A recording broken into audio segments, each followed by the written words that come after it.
a couple new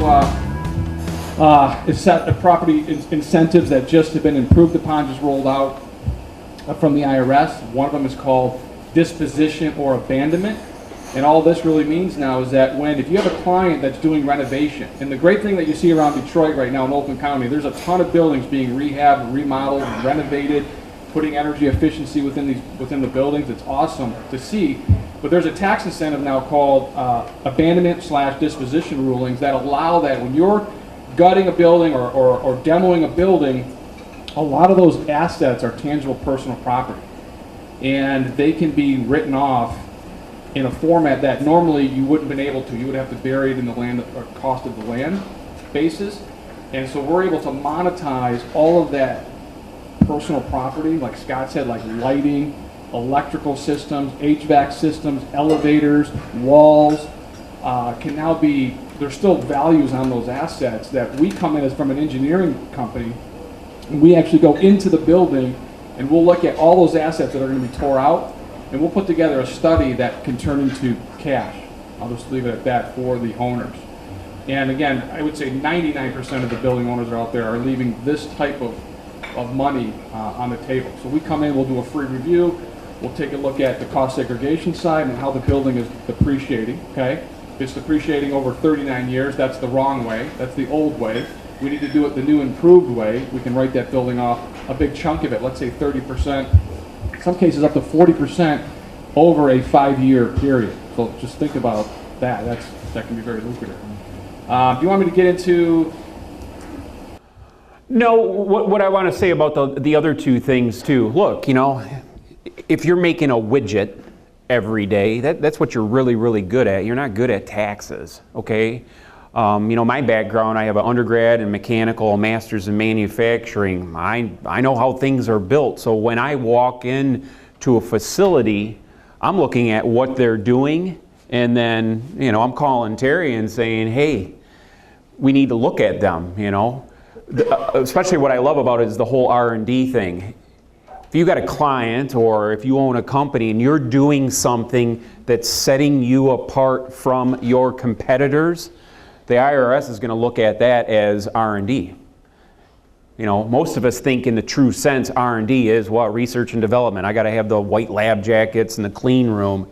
It's really not that. It's about what makes you different than your competitors, and if it fits in, you qualify. And then the same with the hiring incentives. There's just a lot of stuff going on out there, and I don't expect the building owners to really know it. They shouldn't. That's why there's people like ourselves out there. Incentives. So here's another big thing. I don't know how many companies I go into and say, hey, did you know every time you pay your electric and your utility bill, there's a certain percentage of that goes into a big bucket of money and you're not using it? And it's going to cover a little bit of this for lighting, a little bit of this for heating and cooling, a little bit of this for gaskets, boilers, you name it. They got more stuff out there than I even know what to do with. And also state-based incentives. They're out there. So Brentley, I wanted to have you talk a little bit about, what's going on in, quote, the incentive world, but also from, a big picture, what's going on in Lansing. I mean, look, it seems like every year they're looking to either cut it or get rid of it, and I know you're up there saying, we need it and here's the market. Right. So, thank you, Scott. Mika has me spending a lot of time in Lansing focusing on energy policies and legislation.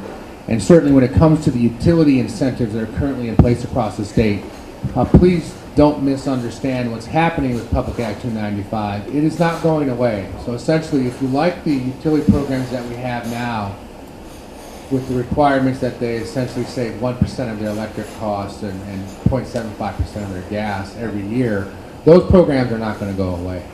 What Mika's working on doing is expanding those programs, because I'm sure some of you that are in the room that have projects that are in the DTE territory, you don't like it when now 2 years in a row they have put those programs on wait list in August.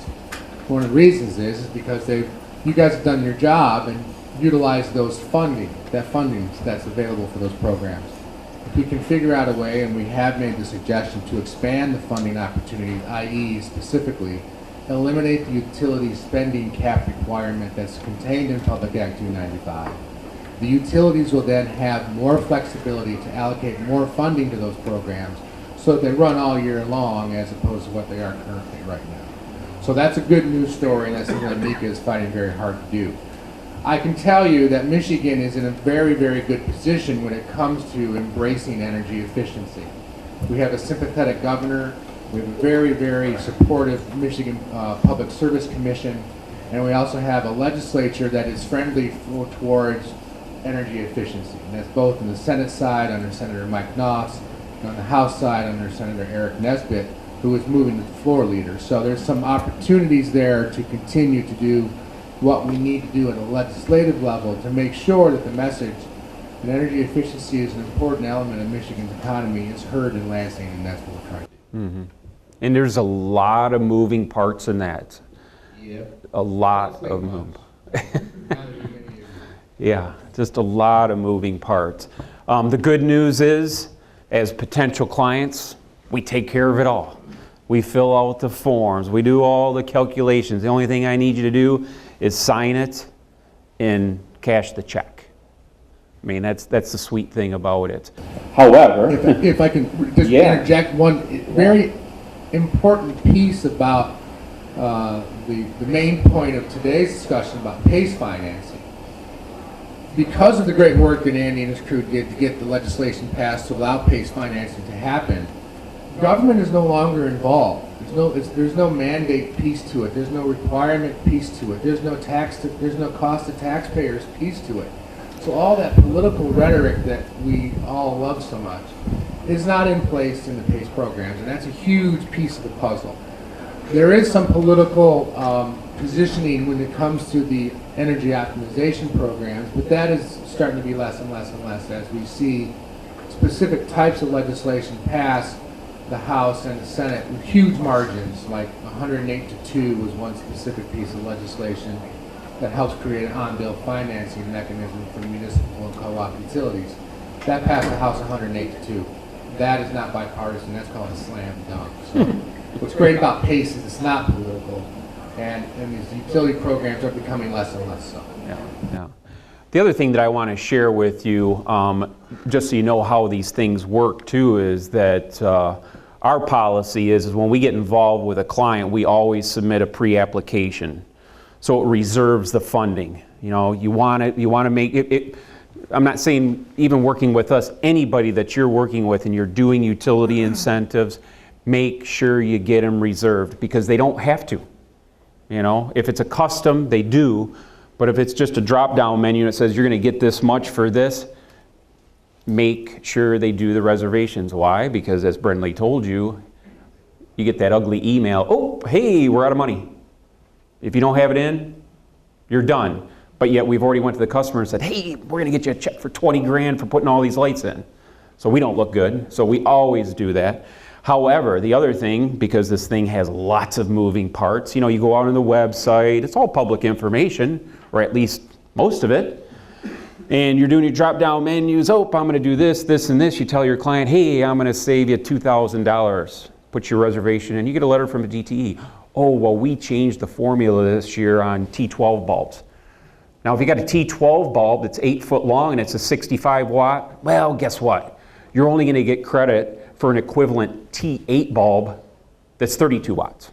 So you just lost money. So that's where the politics come into it, you know, and it's going on all the time. And as educated as I am and Scott from Lumerica on all the moving parts, we don't know it all. And I don't think DTE does, because guess what? DTE doesn't even run it. The Franklin Energies, the Clear Results, they farm it all out. So when you're talking to somebody on the phone, he's not the expert in the technology because he's, quote, you know, for a better term, the paper pusher. So it's a challenge. It really is. But it's out there, and I encourage everybody to use it.